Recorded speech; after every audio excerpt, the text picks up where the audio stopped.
আমাকে এইভাবে এখানে টেনে আনলি কেন? আমার খুব কষ্ট হচ্ছে মলুয়া। আমার মনে হচ্ছে আমার সাপ হওয়ার সময় এগিয়ে আসছে, তাই। কি হলো তোর পরীক্ষায়?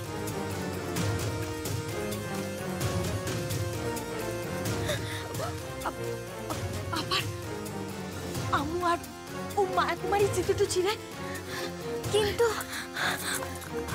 আর তো কিছু করার নেই। এবার আমাদের পালাতে হবে। কি বলছিস কি? এত দূর পর্যন্ত এসে আমু পালাইব? কিন্তু এছাড়া আর উপায় কি মলুয়া? তোমাদেরকে শেষবারের মতো বলছি, পথ থেকে সরে যাও। প্রাণ থাকতে নয়, আমরা সূর্যনগরের রাজা বিক্রমে প্রহরী। আমরা কিছুতেই অচেনা লোককে রাজবাড়িতে প্রবেশ করতে দেব না।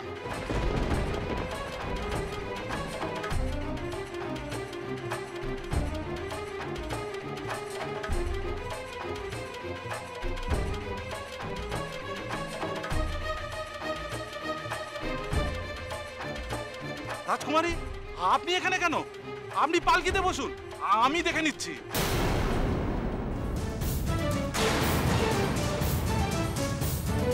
এদিকে দেখ, আর কতটুকু সময় পড়ে আছে।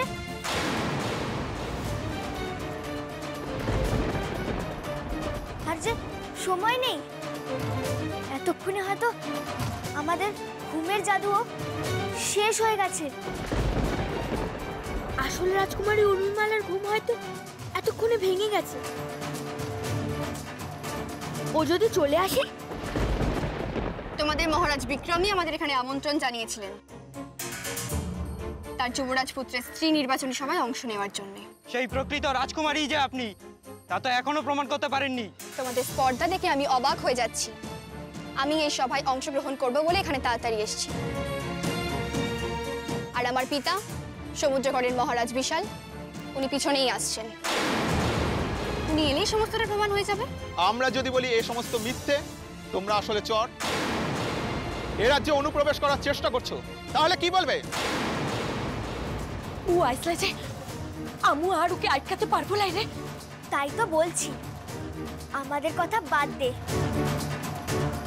যখন তখন তোর আগের রূপ ফিরে আসতে পারে। ধরতে পারলে আমাদের সবাইকে কেটে ফেলে দেবে।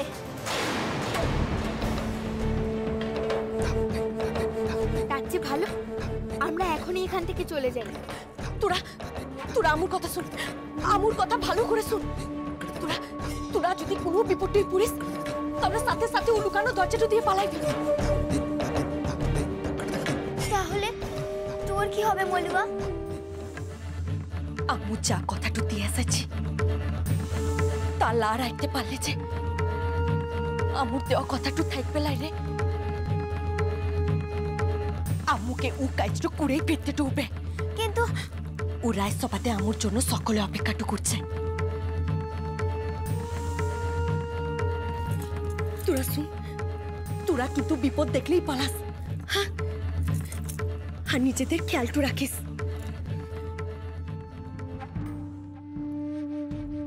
আজ হয় আমু জিতে টু ফিরব, লা হয় ফিরব লাই।